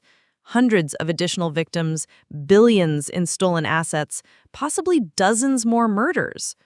The scope was staggering. Cordelia hadn't just been running a criminal enterprise. She'd been part of a nationwide conspiracy to systematically exploit and eliminate vulnerable populations. "The trial starts Monday," Agent Chen continued. "But this is no longer just about bringing Cordelia to justice. It's about exposing an entire criminal network and preventing future victims." I looked out the hotel window at the dark streets of Hartford, thinking about all the other families who might be living through versions of what I'd experienced. Other orphans being raised by people who were planning their deaths. Other elderly people being slowly poisoned by caregivers they trusted. Other communities where trusted professionals were facilitating systematic murder for profit. The weight of it was overwhelming, but it was also clarifying. This wasn't just about my family's tragedy anymore. It was about preventing future tragedies for families I would never meet. "I'm ready," I told Agent Chen. "Whatever it takes to stop them, I'm ready." The final preparation was complete. Now came the public reckoning that would determine whether justice was possible for crimes that had been hidden for decades behind masks of family caregiving and community trust. The federal courtroom in Hartford on Monday morning was packed beyond capacity. Media crews lined the hallway, camera operators jockeyed for position, and the gallery filled with victims' family members, law enforcement officials, and curious locals who'd followed the case through weeks of explosive headlines. Judge Patricia Henley called for order as Cordelia entered in her orange jumpsuit, flanked by 2 federal marshals, and looking significantly older than she had just months earlier. "The United States versus Cordelia Ann Blackwood," Judge Henley announced. "The defendant faces 17 counts of racketeering, conspiracy to commit murder in the first degree, wire fraud, insurance fraud, elder abuse, and operating a continuing criminal enterprise." U.S. Attorney Torres stood to deliver his opening statement, his voice carrying clearly to every corner of the packed courtroom. "Ladies and gentlemen of the jury, over the next 2 weeks, you will hear testimony about one of the most sophisticated criminal conspiracies ever prosecuted in this district. A conspiracy that spans 30 decades, affects dozens of families, and resulted in at least 19 confirmed murders." The defense attorney, Margaret Caldwell, was a formidable woman in her 60s who specialized in white-collar crime. Her opening painted Cordelia as a devoted family caretaker who'd been overwhelmed by complex financial responsibilities and made some questionable decisions under pressure. "My client is not the criminal mastermind the prosecution would have you believe," she argued. "She's a woman who spent 30 years caring for elderly relatives and orphan children, making difficult financial decisions in impossible circumstances. The government wants to criminalize family caregiving and turn tragic accidents into murder charges." But the prosecution's case was overwhelming from the first witness.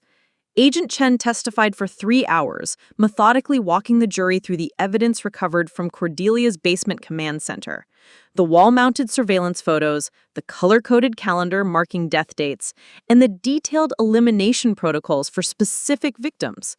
The defendant maintained files on 37 families, Agent Chen explained, pointing to blown-up photographs of the filing system.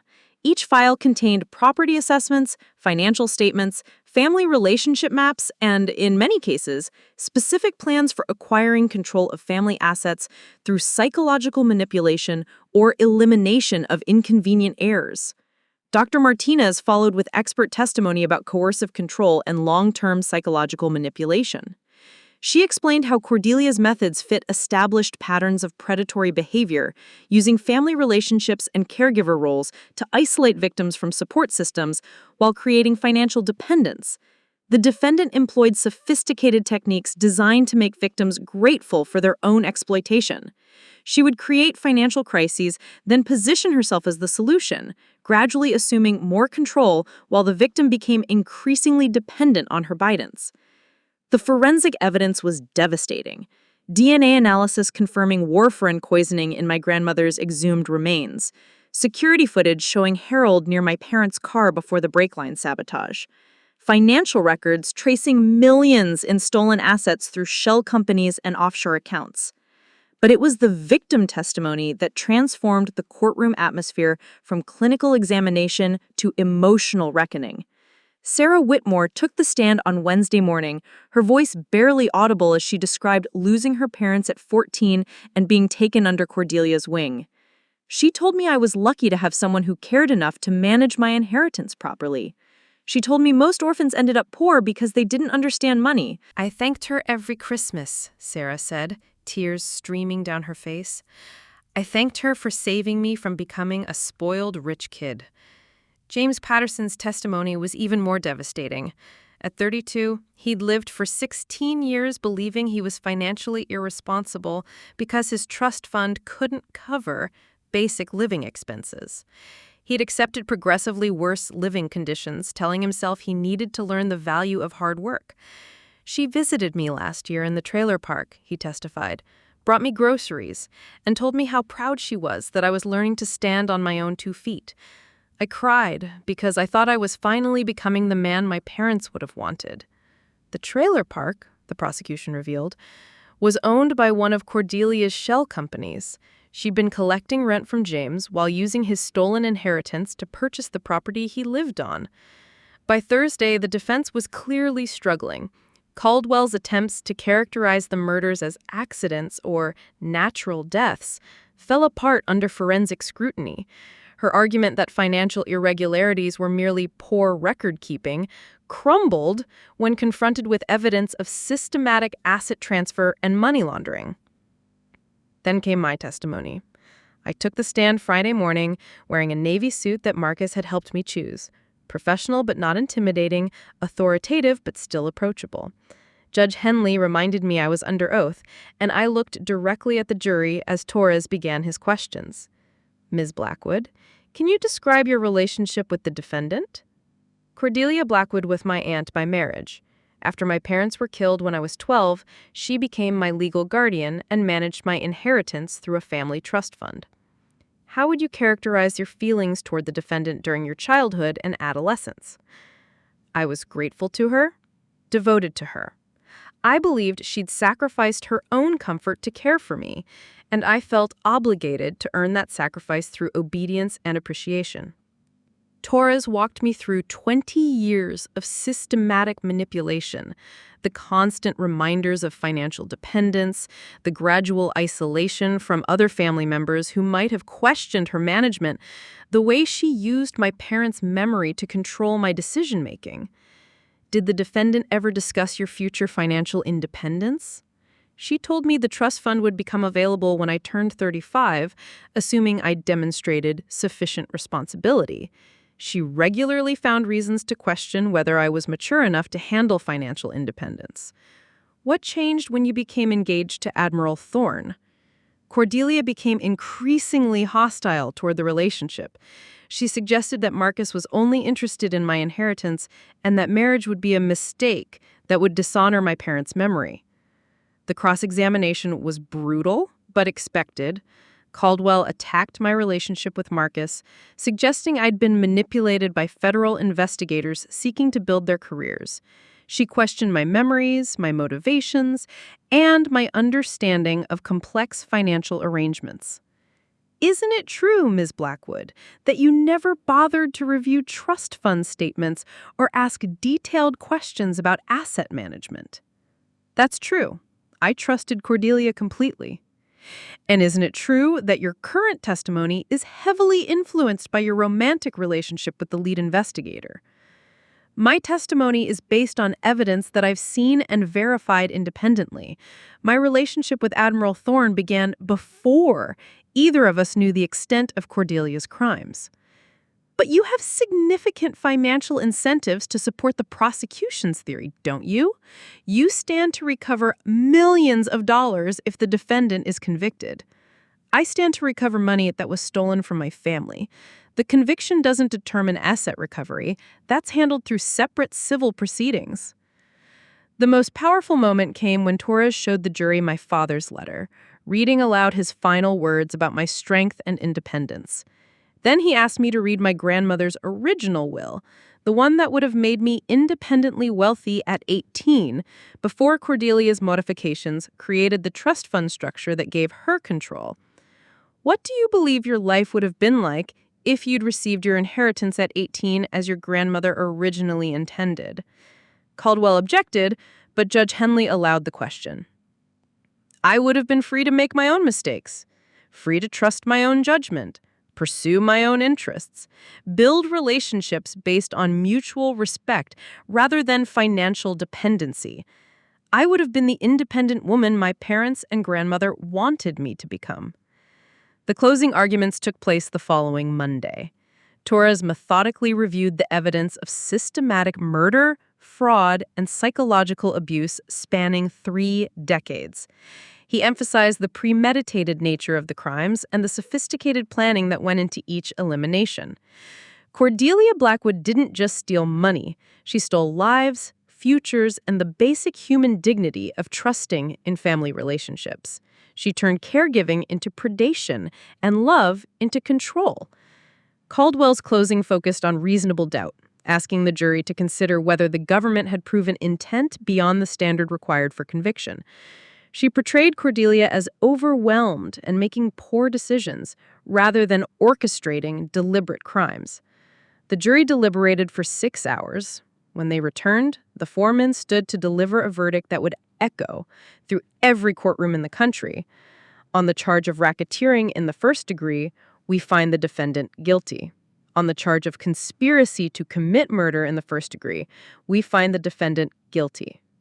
Guilty on all 17 counts. Judge Henley scheduled sentencing for the following month, but the impact was immediate.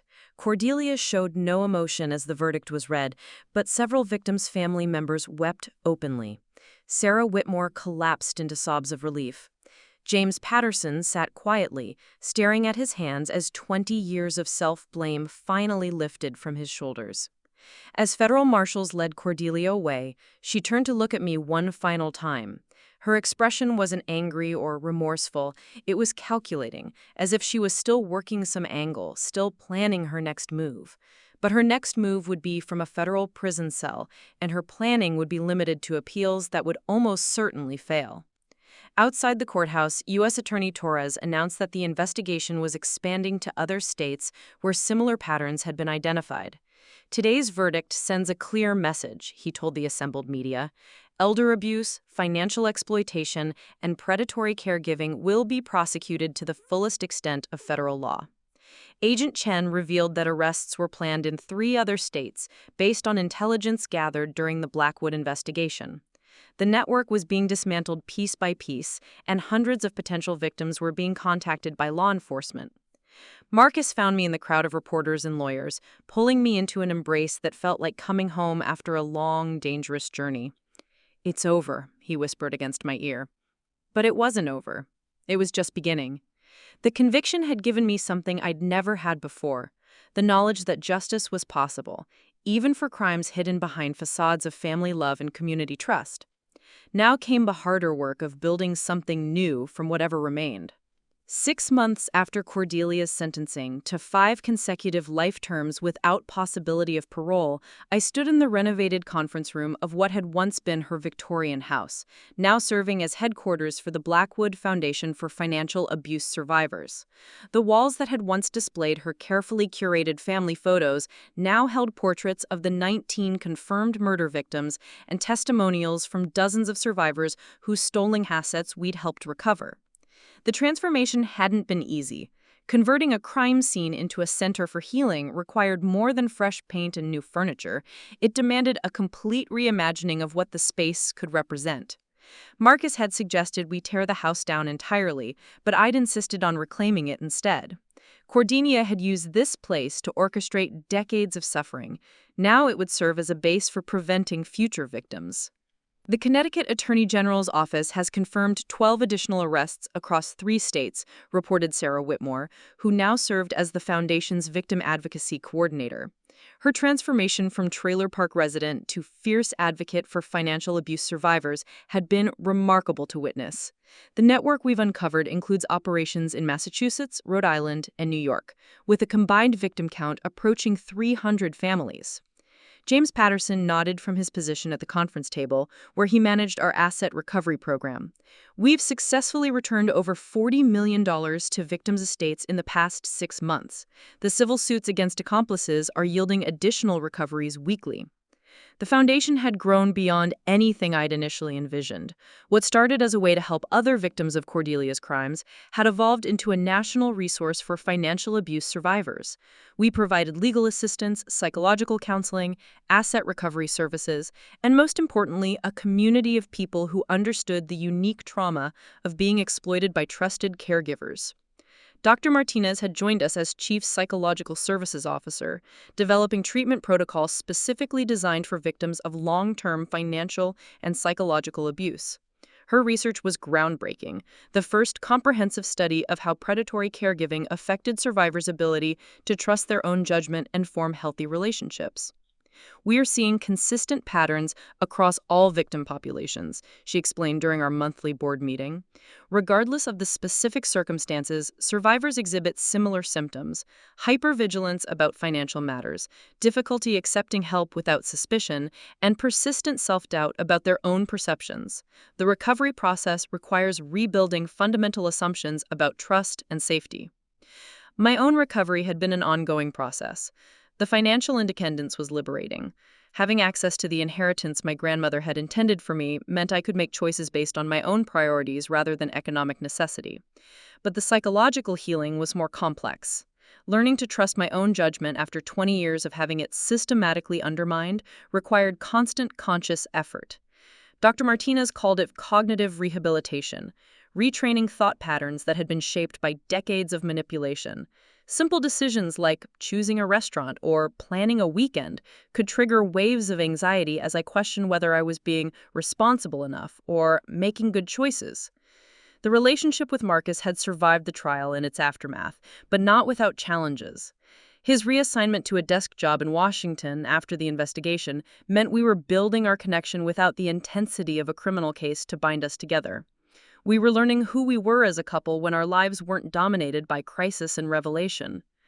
Sometimes I wonder if you fell in love with the victim or the survivor, I'd told him during one of our more difficult conversations about the future. I fell in love with the woman who could survive what you survived and still choose to help other people, he'd answered.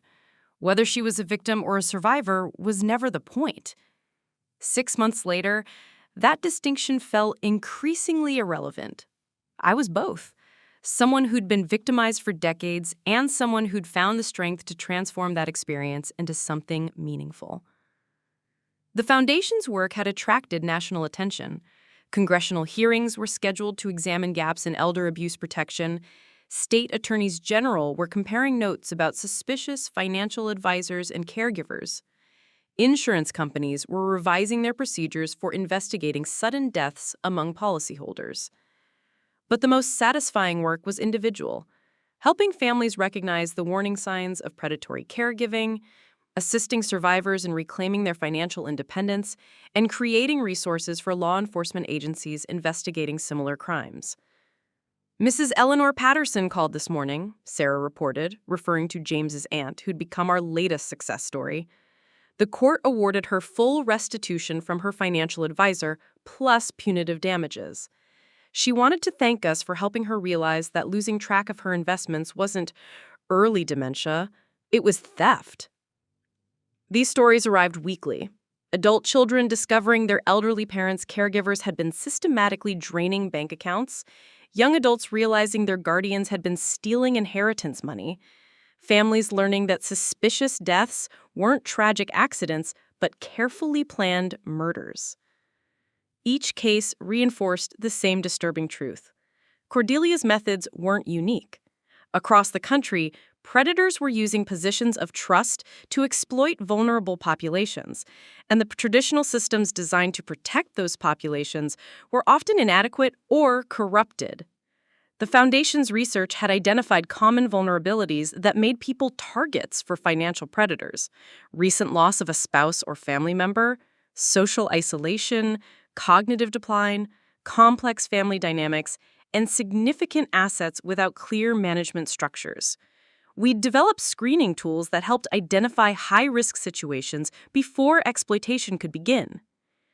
Prevention is ultimately more important than prosecution, I explained during my testimony before the Senate Committee on Aging. By the time someone like Cordelia is caught, dozens of people have already been victimized, and many are dead. We need systems that identify predatory behavior in its early stages. The committee was drafting legislation that would require federal background checks for professional caregivers, mandate reporting of suspicious financial activity involving elderly clients, and establish funding streams for financial abuse investigation units in states that lacked adequate resources. But beyond policy changes, the Foundation's most important work was cultural. Changing public perception of financial abuse from a civil matter between family members to a serious crime that required criminal justice intervention. People need to understand that this isn't just about money. Financial abuse is psychological warfare designed to strip victims of their autonomy, their dignity, and ultimately their lives. When we treat it as a family dispute or civil matter, we're enabling predators to continue operating while their victims suffer in silence. The audience included law enforcement officers, social workers, attorneys, and dozens of survivors who'd found the courage to tell their stories publicly. Many had traveled from other states to attend, creating an impromptu support network of people who understood the unique trauma of being exploited by trusted caregivers. As the conference concluded, I found myself standing in the same spot where Cordelia had once held court during her church lady gatherings, surrounded by people who dedicated themselves to preventing future victims rather than creating them. Marcus joined me as the last attendees filtered out, his presence steady and reassuring in the way it had been since that first Sunday morning in church. "Any regrets?" he asked, gesturing toward the transformed space that had once been Cordelia's command center. I considered the question seriously. The past year had been devastating in many ways. Losing the family I thought I had, learning that my entire childhood had been built on lies, watching the woman who raised me sentenced to multiple life terms. But it had also been liberating in ways I was still discovering. I regret that it took so long for the truth to come out, I said finally. I regret that 19 people had to die before anyone noticed what was happening.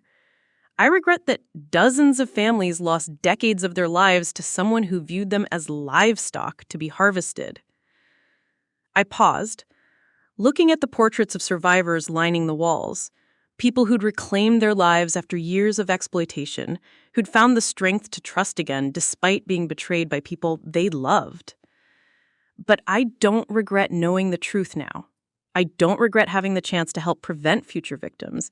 And I don't regret surviving long enough to see justice served. Marcus reached for my hand, and I didn't hesitate to take it.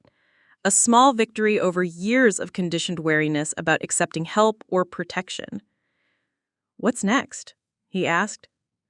Outside, the sun was setting over Millbrook Harbor, painting the water gold and pink in a display of natural beauty that Cordelia's crimes couldn't diminish.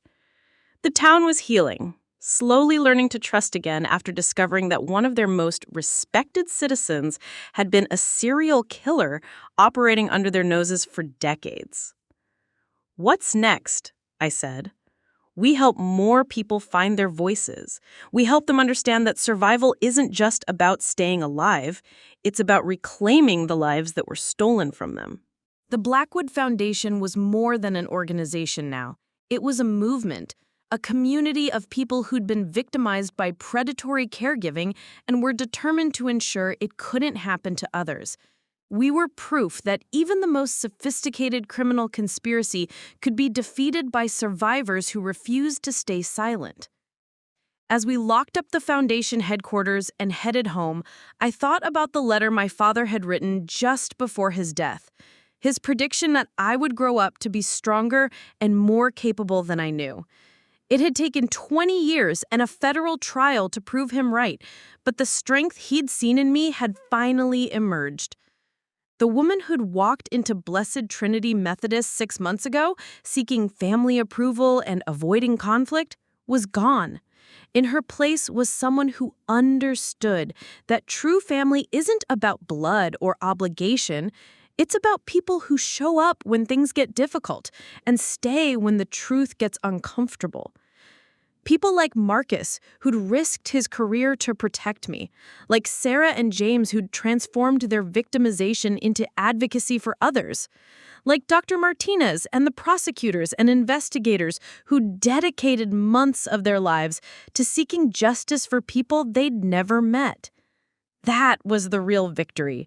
Not just stopping Cordelia, but discovering that there were far more good people than bad ones in the world. And that justice was possible when those good people decided to work together. The foundation would continue growing, helping more survivors and preventing more crimes. The network of predatory caregivers would be systematically dismantled. New laws would be passed, and better protections would be implemented. But for today, it was enough to know that the girl who'd grown up believing she owed her life to someone who was planning to end it had become a woman capable of saving other lives instead. Sometimes the people who try to break you end up showing you exactly how strong you really are. Up next, you've got 2 more standout stories right on your screen. If this one hit the mark, you won't want to pass these up. Just click and check them out.